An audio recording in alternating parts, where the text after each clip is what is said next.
Assalamualaikum warahmatullahi wabarakatuh. Berjumpa lagi dengan saya Sabri Helmi Batiar dari divisi Project.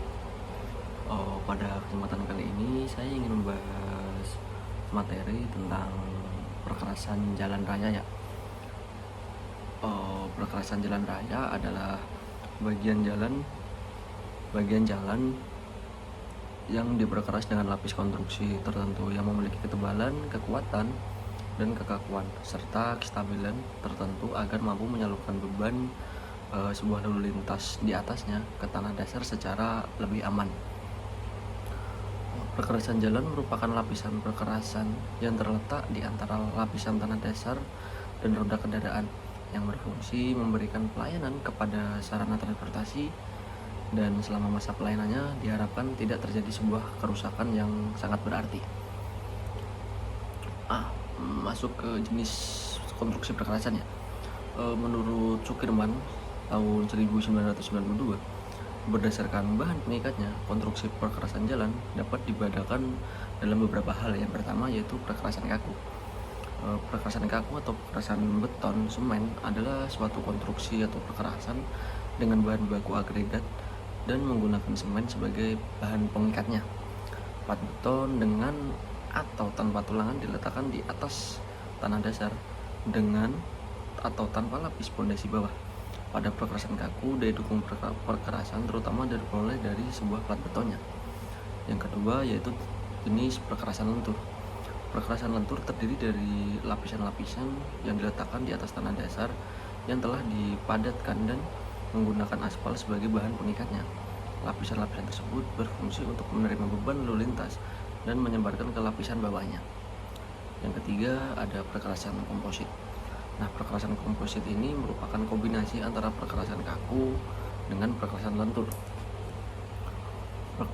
Perkerasan lentur di atas perkerasan kaku atau perkerasan kaku di atas perkerasan lentur. Menurut fungsi lapis perkerasan, sebuah perkerasan mempunyai sebuah daya dukung dan keawetan yang memadai, tetapi tetap ekonomis. Maka perkerasan jalan raya dibuat berlapis-lapis. Lapis paling atas disebut sebagai lapis permukaan, merupakan lapis yang paling baik mutunya. Di bawahnya terdapat lapis pondasi yang diletakkan di atas tanah dasar yang telah dipadatkan. Nah, lapis permukaan atau LP. Lapis permukaan atau LP merupakan bagian perkerasan yang paling atas. Fungsi lapisan permukaan dapat meliputi seperti struktural. Nah, struktural ini ikut mendukung dan menyebarkan beban kendaraan yang diterima oleh perkerasan, baik beban vertikal maupun beban horizontal. Yang kedua, non struktural. Dalam hal ini dapat mencakup tentang lapis kedap air yang mencegah masuknya air. Yang kedua, menyediakan permukaan yang tetap rata. Yang ketiga, membentuk permukaannya tidak licin sehingga tersedia koefisien gerak yang cukup menjamin. Yang keempat, sebagai lapisan aus, yaitu lapis yang dapat aus yang selanjutnya dapat diganti dengan yang baru. Nah, lapis permukaan itu sendiri masih dibagi menjadi beberapa lapis. Yang pertama ada lapis aus atau wearing course. Lapis aus atau wearing course merupakan bagian dari lapis permukaan yang terletak di atas lapis antara atau binder course. Nah, yang kedua lapis antara binder course.